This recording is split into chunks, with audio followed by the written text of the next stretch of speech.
Bismillah ve salatu ve selamu ala Resulillah ve ala alihi ve sahbihi ve men valah. İmam Bukhari rahmetullahi aleyhinki Sahih Bukhari namlı kitabıda bugünkü dersimiz İmam Bukhari rahmetullahi aleyh tüvenlik babda emrindaktaydı. Farruc isimlik jipek kiyimde namaz okuyan kişi hakkında andın bunu silip etken bolsa deydi. Demek bu mezmunu biz texmo şu hadisin özün bileylik. Bu 375. numaralı hadis İmam Bukhari rahmetullahi aleyh bizge Abdullah ibn Yusuf degan kishi hadis so'zlab bergan edi deydi. İmam Bukharining Abdullah ibn Yusuf at-Tanisi nomi bilan mashhur bo'lgan boshliq ustozlar shu. Bu kishi deydi bizge Lays hadis so'zlab bergan deydi. Lays ibn Sa'd shu. Bu kişi Yazid degan kişinin hadis so'zlab bergan. Yazidniki ismi Yazid ibn Abi Habib Abu Raja nomi bilan mashhur bo'lgan. Boshda tarjimali boshda o'tdi. Bu kishi Abul Xayr degan kishini bayon qilgan. Abul Xayrning ismi Marsad ibn Abdullah nomi bilan mashhur. Bu kishining tarjimaligi o'tgan. Uqbat ibn Amirniki dağlıq şagird bo'ldi. Bu kishi Uqbat ibn Amir degan kishini bayon qilgan. Endi Uqbat ibn Amirga kelsak, Uqbat ibn Amir al-Juhani nomi bilan mashhur. Hijriyadan 15 yıl burun tug'ilgan, ya'ni payg'ambarimiz hijrat qilib kelgan vaqtida shu 14-15 yosh vaqtda. Hijriya 58-yillari, ya'ni 678-yili Misrda o'lib ketgan.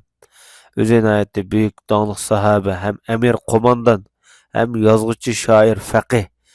Chunki bu odam Sham va Misrdagi ishg'oliy harakatlarga Umar ibn As bilan qatnashgan. Undan oxirgi davrlarda Muaviya ibn Abu Sufyan bilan birga o'tganda hayoti. Chunki shu Ali ibn Abu Talib qarshi Safayn urushida Muaviyaniki qo'shin ichida qatnashgan urushga. Misrga vali bo'lgan, keyin Misrniki valiligidan tushib, o'sha dengiz urushiga bosh qo'mondan bo'lgan. Bu odamniki 55 tane hadisi var. Ilmiy jihat qoldirib ketgan. Mushu Uqbat ibn Amir masjidi deydigan masjid va Qoyirada. Men mush masjidning ichida bu kishiniki qabrisi var. Bu kishiniki hamda oilasi kelib chiqishi elib bersak, Juhani qabilasi Payg'ambar sollallohu alayhi vasallam Madinaga kelgan vaqtida bu asli bir kichik yosh bola qo'yib vaqtigan. Rasululloh Madinaga kelibdi deganda anglagandan keyin darhol Rasulullohning qishig'iga kelib bayat bergan.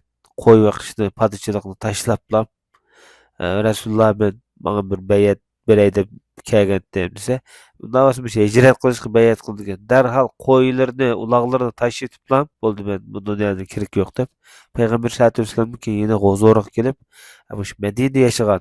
Undaqda bu odam shu hijriya 1-yildan tortiblam Payg'ambar sollallohu alayhi vasallamga oldida cho'ng bo'lgan. Yosh bola, shunlashqa yeziqchilikni o'rgangan, Qur'onni o'rgangan, nurg'un hadislarni o'rgangan, miros ilmini o'rgangan. Bu sahobalarning ichidagi eng katta ulamo, hatto bir qism sahobalarning mashhur mirosni, fiqhini, tilining o'tkirligi, shoirligi, yozuvchiligi, chunki bu Qur'onni to'plagan sahobalarning birisi. Ayni davrda bu odamning qo'lda yozgan Qur'oni shu Misrda bor ekan, hozir bormi yo'qmi, Alloh alam, uqmayman. Şoňlaşga İmam Zahabi rahmetullahi aleyh bu kişi imam, qari, Peygamberimizin sahabi, dostu, alim, fasih, faqih, miras ilmini bildiğin şair, şan-ı şevkati ali deb mana sifatliga o'zing tarjima qildi. Bu odam hijriyaniki 13-yillari Peygamber sallallohu alayhi vasallam o'lib ketgandan keyin Abu Bakr Siddiqning zamonasida bu Sham qo'shiniga birga chiqib, o'ziniki bu Juhani qabilalari bilan birga o'ziniki qabilasini boshlab, Umar ibn As bilan bu hozirgi G'azza, Falastin, Yarmuk qatorliq, shu Dimishq qatorliq o'rinlarniki ishg'ol qilinishiga, fath qilinishiga qatnashgan. Undan boshqa shu Misrdimi nihoyatda zo'r tuhfalarni qo'shgan deyishga bo'ldi. Chunki shu Misrniki shu Saidga, bu Saidni fath qilishda zo'r tuhfa qo'shgan odam bu. Cho'ng bir bayroqniki egisi bo'lib, qo'shinni boshlab, Umar ibn Asniki qo'mondonligida shu Fustat, Misrniki Said qatorliq Rimniki eng cho'ng qal'alar shu vaqtida. Shu o'rinlarni fath qilgan, shuni ishg'ol qilgan odam. O'lib ketgan vaqti 58-yili. Deydi, hozirgi Qoyiraning muqaddam atrofida qabrsi. Shu Umar ibn Asniki qabrsiga yaqin. Bayatun degandek shu yerda shu odamniki nomi bilan sanalgan masjid bor. Bu odam o'lib ketgan vaqtida 70 tane jabdug'liq qurol, yaroq, egar, to'qimlar bilan 70 tane otni Alloh yo'liga etib, Allah yo'lida otidim deb, bu bugungi kuniga 70 tanka, ya 70 beronik degan gap, ya 70 tukchar degan gap bor. Şu devirge nisbeten. Peygamber sallallahu aleyhi ve sellem'deki namıdan 55 tane hadis kaldırıp ketken. Bu ilmi cihetimiz zor baylık bu. Asasen bu adamdaki şagirdler köpüncüsü şu Mısırlıkla. Hem de ballarga nasihat kılgan 3 vesiyeti varken bu bizge münasip değişik oldu.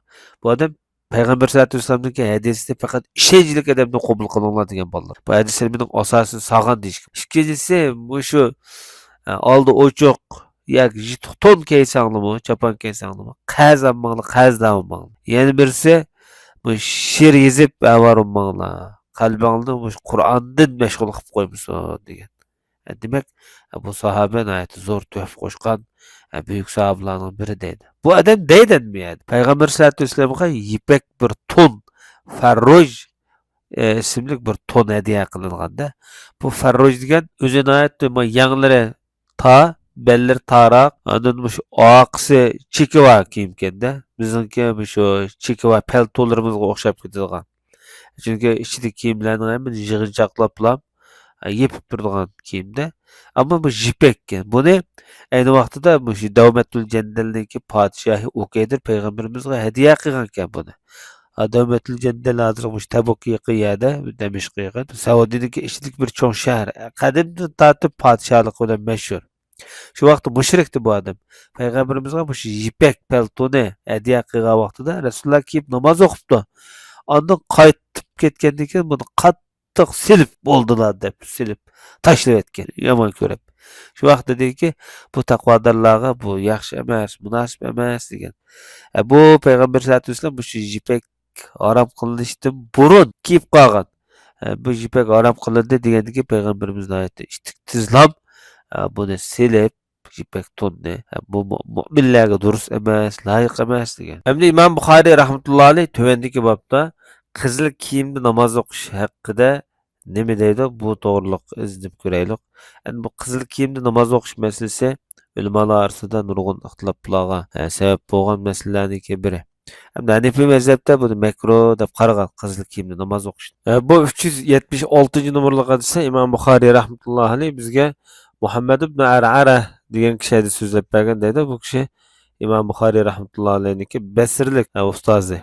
Ve 213-yili o'lib ketgan Hijriyaniki Basrda o'zini ishonchlik deb sifatlangan bu kishi. Bu kishining ham hadis ilmi qo'shgan tuhfasi qatorida Sahih Buxoriyda 19 ta hadis va Muslimda 1, Abu Davudda 1 hadisi bor. Bu kishi deydi, menga Umar ibn Abi Zaida degan kishi hadis so'zlab bergan edi deydi. Bu kishiningki ismini Xolid ibn Maymun al-Fayruz degan. Umar ibn Xolid ibn Maymun Kufininki dağınlıq muhaddisleriniki biri taqdirchi deb ayblangan. Ammo 150-yil o'lib ketgan.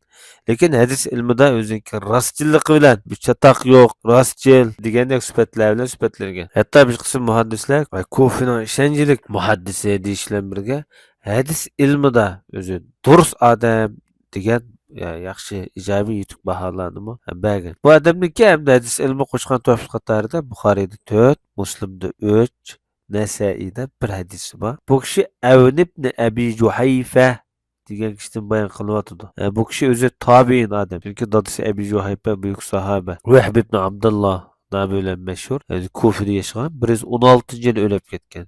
Ishonchlik hadis ilmida bu ishonchlik degan baho bek muhim baho. Çünkü bu odamni ko'p ulamolar bular Ibn Hibban Fiqat nomli kitoblarda, ya'ni ishonchliklar degan kitoblarni bayon qilgan.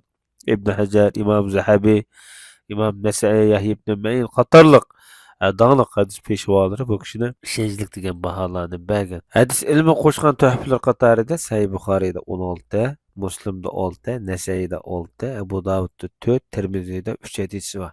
Ama şu bu adamdaki hadis ilmi qo'shgan tuhfasi qatorida. Bu zot hamda dadisidan bayon qilyapti. Dadisi Abi Juhayfa, ya'ni Vahb ibn Abdullah nomi bilan mashhur, yoki Vahbul Xayrmi deyildi. Kunyasi Abu Juhayfa Kufada yashagan. Payg'ambar sollallohu alayhi vasallam o'lib ketgan vaqtida shu balog'at yoshiga yetib qolgan vaqtlar ekan. Bu hamda payg'ambar sollallohu alayhi vasallamga nisbatan kichik sahobiy hisoblandi. Ki Ali roziyallohu anhuga ko'p qatim hamdamni bo'lib, Ali roziyallohu anhuniki shu soqchiligini qilgan bu odam. Hijriya 74-yili o'lib ketgan. O'ziniki mashhur ma'ruf sahoba degan Näme bar? Çünki balası men dadamның mundaq degenligini anlagan edin dep hadis bayan qilganda. Şoňlaşqa dadasyniki sahab ekenligi bu ýerde iniq. Ölümallah şu balagat ýeşige ýykyn wagtda ölüp ketken degen qaragan wagtda Rasulullah ölüp ketken wagtda 10 ýaşyndaky oldy keýne 13 ýaş etrapynda bos gerek. Bu kişi Ali ibn Abu Talib, Bara ibn Azib qatarlyk sahabalardan hadis bayan qilgan. Bu hadisleri hep qagan. Bu kişininki hem hadis ilmi qoşgan töhfes qatarında Sahih Buhari'de 29, Tirmizi'de 10, Müslim'de 9, Nesai'de 7, Ebu Davud'da 5 hadisi var. Demek bu şu hadisi ilmi qoşgan töhfesi diýiş gibi oldu. Bu kişi de Peygamber sallallahu aleyhi ve sellem'ni bir kızıl çidirinin içinde gördüm deydi ama bu terden yasalgan, terden tikilgende. Bilal'ni gördüm. Peygamber sallallahu aleyhi ve sellem'deki täret suyunu götürüp. Kişiler o şu täret suyunu talaşıp gitýatganlygyny gördüm. Täret suyu yetgenler, özü silawaty şu täret suyundan. Täbärik. Resulullah'ın täret suyu yetmegenler. Täret suyunu kollaryny we ýerlerini yol kılıp algan, şu yollarını eğit kollarını sökep başkalarının yol kılığa. Şundan täbärik kılıp da. Anda Bilal'ni gördüm. Bir hasını elip bunu bir tiklide Peygamberimiz kızıl tonunu yanılarını turup koyup çıktı da. Şu kişilerge işkirirken namaz okupayken şu hası qarap bir neyizdek kişi uçuva hası da bu. Sancıslam topuğa tiklendi. Ve kişiler ve çarpay hayvanatla şu hasının aldıdan ötep gitip atkan deydi. Bu hadiste bir neçe mesele bayan kılganda. Birinciden Peygamberimizdeki täret suyunu täret bolgandan keyin açkan suyda suyunu bu Bilal algandan keyin kişiler şu talışıp täbärik kılıp Resulullah has işime bu nazırky ulug şahslar kygylmaýdy. Bu Peygamberimizge has sahabalar Resulullah'dan keyin kişiler bilen bunda söýlerini talışylgan buna täbärik alada kılmagan. Bu alayda hususiýeti var işmanyk, alaydyk başa aýrym. Çünki Resulullah'daki bereket başgalarda ýok da. Şu sunu agallar özlerine şu kolu su tekkeller bedelleri suretken su tegmegelle su tekkelinin kolu nem dep kolunu suwap özüni täbärik kılıp bedelleri sökügen. Amiyada hullatun hamra digen gep bizge moýum. Kızıl ton digen bolady. Bu Peygamberimizin kim işte kızıl kiyim kiygenligini süpetläp atken asyny koyup asynyň aldyda sister kılıp haywanatlar ösüp bolady digenini bir tarifledi. Lekin bu hadisde nurgun manalar bar. Bizge bu moýum bolgany Resulullah'ın şeýle kızıl ton kiygenligi. Şoňlaşqa İmam Buhari rahmetullahi aleyh bu hadiste kızıl kiyimde namaz okuşunun hükmü deplam. Hadis arkalı kızıl kiyimde namaz okusu bolduğanlıqını ta'kidlemekçi bu arkalı. Sallallahu ala nebiyina Muhammed ve ala alihi ve sahbihi ecmaîn.